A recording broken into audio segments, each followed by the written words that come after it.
यहाँ पर आप दोस्तों देख रहे हो silicon valley bank. Silicon valley bank के दिवालिया होने से जनता के 175 अरब डॉलर फंसे। जानिए अब क्या होगा। दोस्तों ये एक ऐसी न्यूज़ है जिसको आप हर जगह पर देख पा रहे होगे अपने अलग अलग न्यूज़पेपर्स में, अलग अलग व्लॉग्स वगैरह में। ठीक है, तो अभी मैं इसको 2 मिनट के अंदर समराइज़ कर देता हूँ कि ये एक्चुअल में न्यूज़ है क्या और इसके पीछे का रीज़न क्या है। ये मतलब कि जो बैंक है वो क्यों बैंकरप्ट हो गई, क्यों ये बैंक बंद करना पड़ा। हाँ, क्योंकि काफ़ी इंपॉर्टेंट मतलब काफ़ी इंपॉर्टेंट न्यूज़ है और सभी लोगों को इसके बारे में अवेयर होना चाहिए। तो यहाँ पर देखो जो सिलिकॉन वैली बैंक है इसका जो ये एक तरीके से बैंक है जो कि इंडिया की कोई बैंक नहीं, अमेरिका की बैंक है। और ये दोस्तों 1983 में इस्टेब्लिश हुई थी और इसके जो सीईओ हैं वो हैं गैंग बैकर करके हैं। ठीक है, तो ये सारी चीज़ें बेसिक चीज़ें हैं जिसको आपको पता होना चाहिए एग्ज़ाम पॉइंट ऑफ व्यू से और अलग अलग चीज़ों से भी। तो यहाँ पर देखो ये सारी चीज़ें, इसके साथ में जो इसका जो मेन काम था दोस्तों, इस बैंक का जो मेन काम था कि सिलिकॉन वैली बैंक का जो दोस्तों मेन काम था वो था कि जितने भी नए स्टार्टअप्स हैं या फिर जितने भी नए बिजनेस प्लान हैं उन सभी लोगों को क्या करना दोस्तों, लोन प्रोवाइड करना।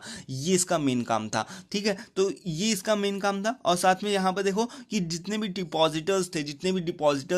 यहाँ पर जितने लोगों ने इसके अंदर इन्वेस्ट किया था वो दोस्तों करीब करीब 175 बिलियन डॉलर्स लोगों ने इसके अंदर इन्वेस्ट करके रखा हुआ था। ठीक है, तो अभी देखिए कि कितना बड़ा ज़्यादा नुकसान होगा कि जो ये काफ़ी बड़ा एक अमाउंट होता है, इतने सारे लोगों को उनका सबका पैसा वापस करना है। ठीक है, तो जिस तरीके से इंडिया के अंदर आरबीआई कंट्रोल करता है हर एक बैंक को, उसी तरीके से अमेरिका के अंदर दोस्तों क्या होता है कि एफडी आईसी कंट्रोल करता है। ये जो एफ डी आई सी है वो दोस्तों उसका फुल फॉर्म होता है फेडरल डिपॉजिट इंश्योरेंस कॉरपोरेशन। इस तरीके से होता है, इसका फुल फॉर्म होता है। और अमेरिका के अंदर इसी के द्वारा सारी बैंकों को कंट्रोल किया जाता है।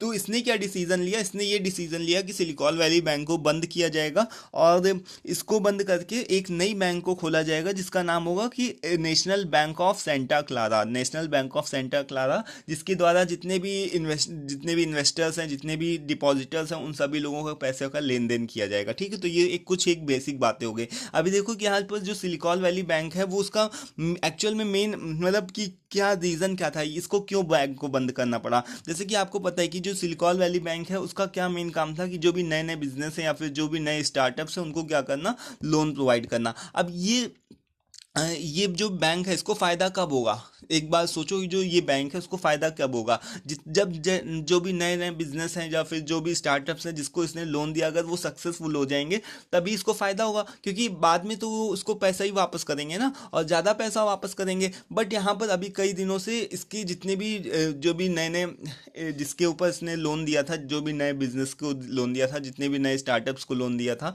तो उसके टेक्नोलॉजी के क्षेत्र में कोई भी बहुत ही अच्छी किसी को अचीवमेंट नहीं मिली, कोई भी बहुत ही अच्छी सक्सेस नहीं मिली। जिसका एक सबसे बड़ा तो यही मेजर रीज़न है कि इसका बैंकरप्ट होने का, कि जो भी जिसको भी इसने लोन दिया तो वो सही लोगों को लोन नहीं दिया है। और इससे क्या हुआ दोस्तों, इसको जितने भी अलग अलग स्टार्टअप्स थे, जितने भी बिजनेस प्लान थे वो दोस्तों फ्लॉप हो गए और अब इसका पैसा दोस्तों वापस चुका नहीं पा रहे हैं। ठीक है, तो इसके पास में जब पैसा नहीं आएगा तो फिर ये अपने अपने जो भी इन्वेस्टर्स है, अपने डिपॉजिटर्स को कैसे पैसा वापस करेगी, है ना। तो एक सबसे बड़ा ये काम था कि जितने भी टेक्नोलॉजी के से रिलेटेड कंपनी थी वो अच्छा परफॉर्म नहीं कर पा रही थी। और दूसरा ये था कि दोस्तों इसके जो सिलिकॉन वाली बैंक थी ना, उसने क्या किया था पहले ही करीब करीब 128 बिलियन डॉलर का दोस्तों क्या किया था, बॉन्ड पहले ही खरीद के रख लिया था। तो अब देखिए जो पहले के अगर आप समय में खरीदे होगे बॉन्ड, जैसे कि मान लो अब एसबीआई के अंदर अभी जाओगे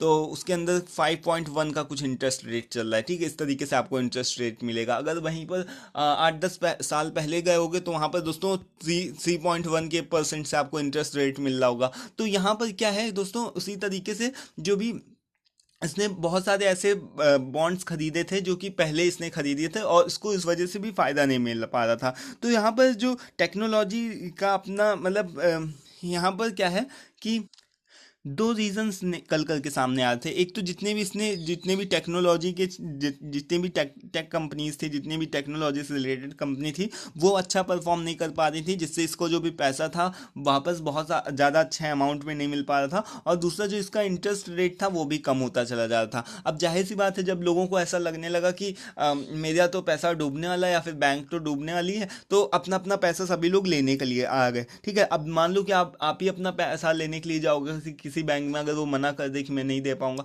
तो आपको फिर कैसा लगेगा, है ना। तो इसी तरीके से देखिए कि जो भी टेक्नोलॉजी से रिलेटेड कंपनी थी, अपना अपना जिन लोगों ने इसके अंदर पैसा लगाया था, वो सभी लोग जब अपना पैसा वापस मांगने के लिए गए, तो ये इसने क्या किया दोस्तों, उतना ही पैसा सभी लोगों को वापस कर दिया, जिससे इसका क्या हुआ कि पूरे इंटरेस्ट रेट के साथ में इसने अपना पैसा वापस किया। और दोस्तों इसका नतीजा ये हुआ कि ये बैंक आखिरी में बंद करनी पड़ी। ठीक है, तो ये पूरी न्यूज़ थी दोस्तों, इसके बारे में आपको पता होना चाहिए। और इससे रिलेटेड क्वेश्चन बहुत ज़्यादा पूछे जाएंगे, बैंक से रिलेटेड जितने भी लोग एग्जामिनेशन की तैयारी कर रहे हैं इसको और डिटेल से पढ़ लेना अलग अलग ब्लॉग से। ठीक है, तो ये आज के इस वीडियो में दोस्तों इतना ही, देखते हैं कि क्या आगे होता है। ठीक है, तो thanks for watching this video दोस्तों, वीडियो पसंद आए उसको भी लाइक कर दीजिएगा। Thank you for watching this.